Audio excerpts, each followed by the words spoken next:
Slick back. No, slick back. That's what I said. Slick back. No, nigga, I'm a pimp named Slick back. Pimp named Slick back.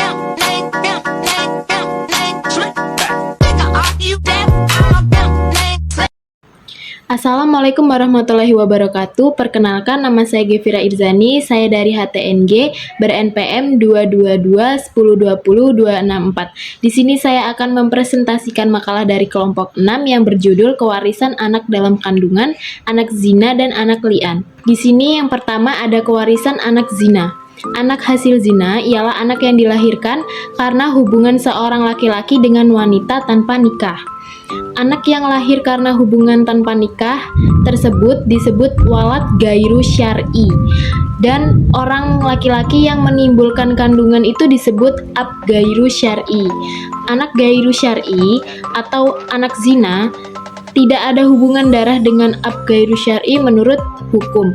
Karenanya tidak ada hubungan waris mewarisi. Anak tersebut hanya mempunyai hubungan darah dengan ibu dan antara keduanya dapat waris mewarisi. Di sini yang kedua ada kewarisan anak dalam kandungan. Dalam membahas manusia dalam kedudukannya sebagai mukallaf atau subjek hukum, ilmu fikih mengklasifikasi seseorang itu memiliki dua kecakapan yang dalam terminologi fikihnya berupa ahliyah, ialah ahliyat al-ada atau kecakapan dalam berbuat, bertindak hukum, dan ahliyat al-wujub atau kecakapan dalam berhak. Kecakapan dalam berbuat atau bertindak hukum ahliyah al-ada ada dua, yaitu yang pertama ahliyah al-adal kamilah, sempurna dalam kecakapan bertindak hukum, dan yang kedua ada ahliyah al-adal nakisah, tidak sempurna dalam kecakapan bertindak hukum. Dan yang ketiga di sini ada kewarisan li'an. Pembagian waris anak li'an tergantung pada hukum waris Islam yang berlaku di mazhab atau negara tertentu.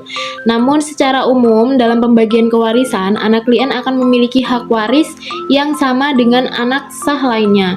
Dalam keadaan di mana anak li'an merupakan satu-satunya anak, biasanya ia berhak menerima setengah dari harta waris ayahnya. Namun, jika terdapat anak-anak lain, bagian warisnya akan diatur sesuai dengan ketentuan yang berlaku dalam hukum waris Islam. Nah, kesimpulan dari materi yang sudah saya bacakan tadi, dari penjelasan tersebut dapat disimpulkan bahwa kewarisan dalam hukum Islam, anak yang belum lahir memiliki hak waris terhadap harta pusaka jika lahir dalam keadaan hidup. Anak dalam kandungan memiliki hak atas warisan jika kelahirannya berhasil dan dalam kondisi hidup. Untuk anak hasil zina, hukum warisnya agak berbeda dengan mazhab hukum Islam. Mayoritas mazhab menyatakan bahwa anak hasil zina tidak memiliki hak waris dari ayah biologisnya, tetapi mereka masih memiliki hak dan nafkah dan pemeliharaan.